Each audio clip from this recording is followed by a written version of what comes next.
শুভেচ্ছা এবং ভালোবাসা এবং বড়দের প্রণাম এবং যথাস্থানে সম্মান জানিয়ে যেটা বলতে চাই, আজকের এই আর্ট একাডেমি, এই একাডেমিটা শুধু ছবি আঁকা দিয়ে নয়, আর শুধু ছোটো ছোটো ছেলেমেয়েরাই শিখবে এটা নয়।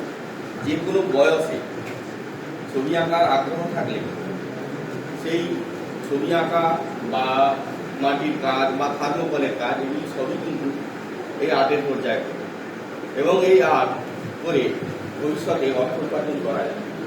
যেটা হচ্ছে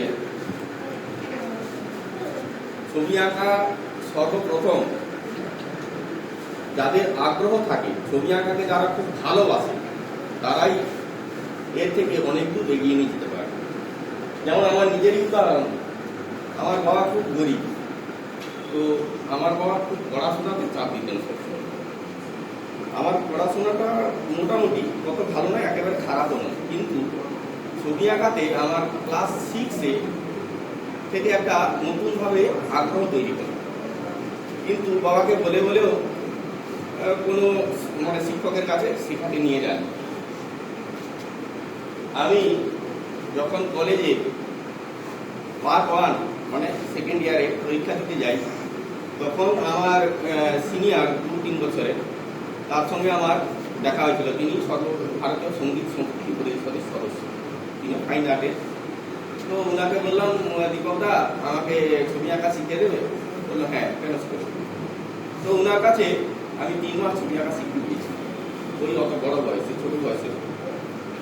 তো সেখান থেকে ছবি আঁকা এবং রাতে শুয়ে শুয়ে ছবিটা সম্বন্ধে ভাবা, আঁকার থেকে ভাবতে হবে বেশি এবং ছবিকে ভালোবাসতে হবে বেশি। উন্নতি করতে চাইলে সেটাকে খুবই ভালোবাসতে হবে এবং সেটা সম্বন্ধে খুবই ভাবতে হবে, তবেই জীবনে অনেক উন্নতি করতে পারবে। আমি কিন্তু ছবি আঁকা সম্বন্ধে আমি কিছুই জানি না, আর আমি মনে হয় না আমার 7 বছর বয়স পর্যন্ত আঁকলেও আমি আঁকা শিখতে পারবো। ছবি আঁকা এমন একটা জিনিস, তুমি যত শিখবে ততই শেষ। তো যারা যারা ছবিকে ভালোবাসে, ছবি কেন, যে কোনো শিল্পকে ভালোবাসে, সেই শিল্প নিয়ে এগিয়ে যাও, এই শুভকামনা করি। এবং এখানে যে আর্ট একাডেমিটা হয়েছে, তোমরা তোমাদের আশেপাশের আত্মীয় পরিজন বন্ধু বান্ধবকে জানাবে, তোমাদের থেকে বয়স্ক, তোমাদের বাবার বন্ধু বা যারাই শিখতে চায়, যেগুলো মাটির প্রতিমা, ছবি আঁকা, থার্মোকল কাটিং, যারাই যে কাজে লিপ্ত হতে চায়, আগ্রহ আছে কিন্তু সুযোগ হয়নি বা বয়স হয়েছে, লজ্জা, আমি কি শিখতে যাবো, এটা এরকম কোনো ব্যাপার নয়। এই একাডেমিটা সেরকমভাবেই তৈরি হয়েছে, তো এসে শিখতে পারে। এবং এই বলে আমি আমার বক্তব্য শেষ করছি।